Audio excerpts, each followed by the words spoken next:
Ayon sa mga reports, nagsagawa na ng pag-atake ang Israel sa loob ng Iran.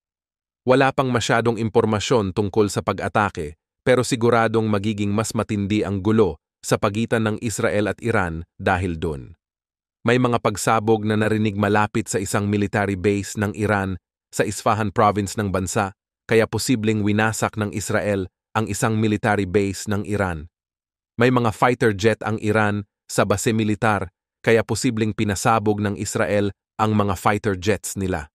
Ayon sa mga eksperto, posible rin daw na tinarget ng Israel ang army radar ng Iran sa military base. Ang mga air defense systems ng Iran ay inactivate na rin sa iba't ibang mga probinsya ng bansa. Ayon sa mga reports, bago maganap ang pag-atake, sinabi ng Israel sa Amerika na gaganti sila sa Iran sa mga susunod na araw. Sobrang delikado na talaga ng panahon ngayon. Sigurado kasing gaganti ulit ang Iran sa Israel dahil sa ginawang pag-atake ngayon ng Israel sa kanila. Sabi pa naman ng Foreign Minister ng Iran na si Hossein Amir Abdollahian, kung aatake daw ulit ang Israel sa kanila, ang susunod daw na response nila ay magiging immediate at maximum level daw.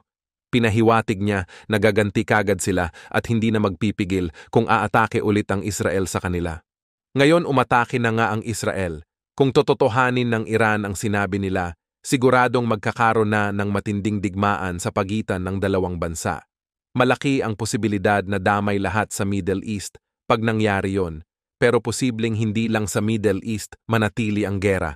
Malaki rin ang tsansa na mahila sa digmaan ang iba pang mga bansa sa iba't ibang parte ng mundo. Pag nangyari yon, World War III na yon at siguradong buong mundo ay madadamay sa gera. Posibleng makialam ang China sa digmaan dahil kakampi nila ang Iran. Ang United States ay posibleng mahila din sa gera dahil siguradong tutulungan nila ang Israel. Pinoprotektahan kasi ng Amerika ang lahat ng mga kaalyado nila kaya siguradong ipagtatanggol din nila ang Israel. Nangako na ang presidente ng Amerika na si Joe Biden na susuportahan nila ang Israel pag inatake ito ng Iran.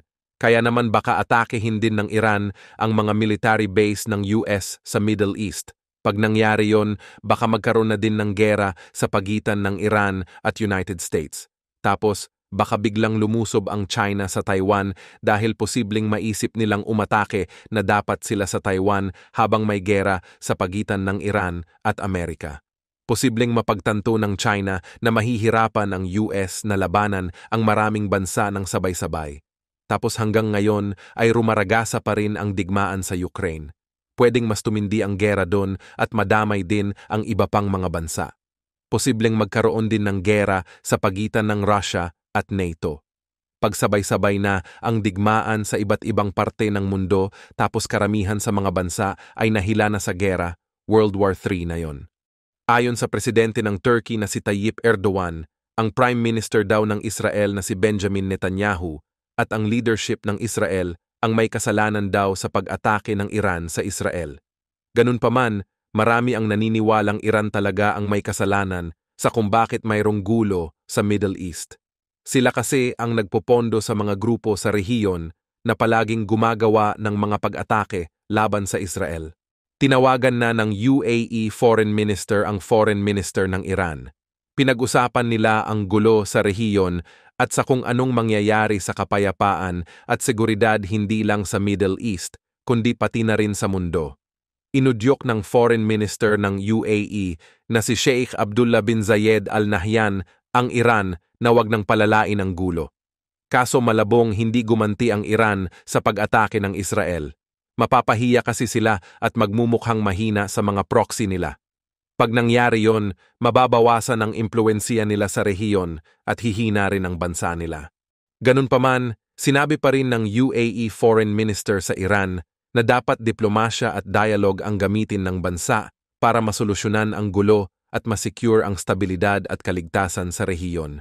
Ayon sa dating Vice-Presidente ng Amerika na si Mike Pence, kung masasakop daw ng Russia ang Ukraine, aatakehin rin daw nito ang isang bansa na miyembro ng NATO. Pag nangyari daw yon, mahihila ang United States sa gera. Bukod doon, sinabi niya rin na pag nanalo ang Russia, magiging matapang ang iba pang mga authoritarian regimes. Marami ang naniniwalang ang tinutukoy niya ay ang China. Pag nanalo kasi ang Russia, Tatapang din ang China sa paglusob sa Taiwan dahil makikita nila na kahit sa panahon ngayon ay pwede pa ring sakupin ang teritoryo ng ibang mga bansa. Bago maganap ang pag-atake ng Israel sa Iran, sinabi ng Finance Minister ng Israel na si Bezalel Smotrich na dapat daw ang pagre-responde ng Israel sa Iran ay sobrang lakas para hindi na atakehin ulit ng Iran ang bansa. Dapat daw pagsisihan ng Iran ang ginawa nilang pag-atake sa Israel. Inuudyok na ng Australia ang mga citizens nila na nasa Israel na umalis na sa bansa. Malaki daw kasi ang panganib na magkaroon ng mga pag-atake sa rehiyon. Posible daw na mabilis na lumala ang sitwasyon sa bansa. Ang mga military attacks daw ay posible ring magresulta sa mga airspace closures, flight cancellations, diversions, at iba pang travel disruptions. Ayon sa EU Foreign Policy Chief na si Joseph Borrell, ang Middle East daw ay nasa bingit na ng isang regional war. Marami ang sumasang-ayon sa kanya. Ngayon lang kasi nangyari ang ganitong sitwasyon. Ngayon lang direktang inatake ng Iran ang Israel. Dati ay nagbibigay lang sila ng mga weapons sa iba't ibang grupo sa rehiyon tulad ng Hamas at Hezbollah, tapos hinahayaan na nila ang mga ito na umatake sa Israel. Pero ngayon, mukhang nagalit na talaga sila dahil sila na mismo ang umatake sa Israel. Ayon sa CIA Director na si Bill Burns, nadismaya siya sa ginawang pagtanggi ng Hamas sa ceasefire deal na itinulak ng US, Egypt at Qatar. Pinahiwatig niya na napakahirap gumawa ng isang ceasefire deal na tatanggapin ng Hamas. Ayon sa retired US Army General na si Mark McCarley, ang pag-atake ng Israel sa Iran ay isang mensahe.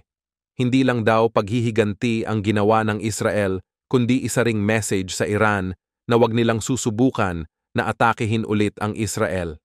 Ang probinsya daw kasi ng Iran na inatake ng Israel ay ang Isfahan province kung saan matatagpuan ang mga nuclear facilities ng Iran. Pinapakita daw ng Israel na kaya nilang ma-overwhelm ang mga depensa ng Iran. Tila ba ay sinasabi ng Israel sa Iran na pag inatake sila ulit nito, kaya nilang pasabugin ang mga nuclear facilities ng Iran. Pag pinasabog ng Israel ang mga nuclear facilities ng Iran, siguradong sobrang magagalit ang bansa. Sigurado na talaga na magkakagera sa pagitan ng Israel at Iran pag nangyari yon. Meron ng plano ang mga Western countries na patawan ng Iran ng mas marami pang mga sanctions. Kaso tinutulungan ng China at Russia ang bansa na ma-circumvent ang mga sanctions. Ganun pa man, sobrang napapahina pa rin ng mga sanctions ang Iran. Mas nahihirapan kasi ang Iran na mag-manufacture ng mga weapons dahil sa mga sanctions. Kaya naman dapat talaga ay patawan ng Iran ng mas marami pang mga sanctions para hindi nila masyadong mapalakas ang kanilang militar. Mag-aalangan ng Iran na umatake pag alam nila na malabong manalo ang militar nila laban sa kanilang mga kalaban. Pag bumagsak ang ekonomiya ng China, sobrang magiging mas mapayapa ang mundo. Malaki kasi ang naitutulong ng China sa Russia at sa Iran pagdating sa pagpapalakas ng mga militar ng mga bansa. Natutulungan ng China ang dalawang bansa na ma-circumvent ang mga sanctions na pinapataw sa mga ito ng mga Western countries, kaya nagagawa pa rin ng mga ito na palakasin ang kanilang mga militar. Tapos posibleng tumutulong din ang China sa paggawa ng mga weapons para sa Russia at Iran. Bukod sa China, malaki rin ang naitutulong ng North Korea sa Russia. Sa kasalukuyan, nagbibigay ang North Korea ng sobrang daming weapons sa Russia.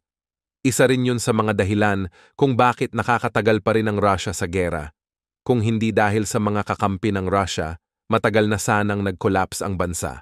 Kaso, ang mga bansa na pinapatawan ng sanctions ay nagtutulungan at dahil dun ay lumalakas sila.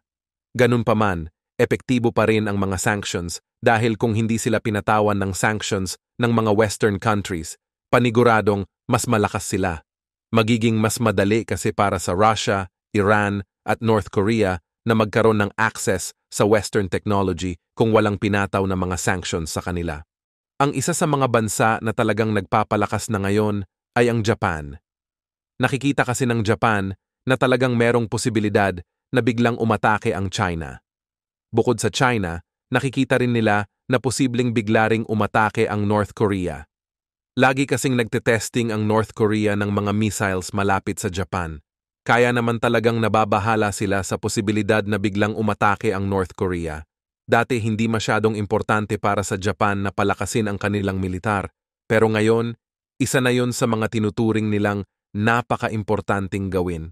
Sobrang daming gulo kasi na nangyayari sa mundo ngayon at sa kahit anong segundo ay pwedeng sumiklab ang World War III. Dati rin hindi masyadong nagpapalakas ng militar ang mga bansa na miyembro ng NATO. Pero mula nang lumusob ang Russia sa Ukraine, napagtanto ng mga bansa sa Europa na kailangan pa rin palang maghanda para sa gera. Dati kasi bago lumusob ang Russia sa Ukraine, parang hindi na ulit magkakaroon ng isang matinding digmaan dahil sa panganib na dulot ng mga nuclear weapons. Pero pinatunayan ni Putin na kahit sa panahon ngayon ay posible pa ring magkaroon ng matinding gera. Kaya naman ngayon, ang mga bansa sa Europa at pati na rin sa iba't ibang parte ng mundo ay nagpapalakas na ng kanilang militar para siguraduhing kaya nilang ipagtanggol ang sarili nila kung kinakailangan.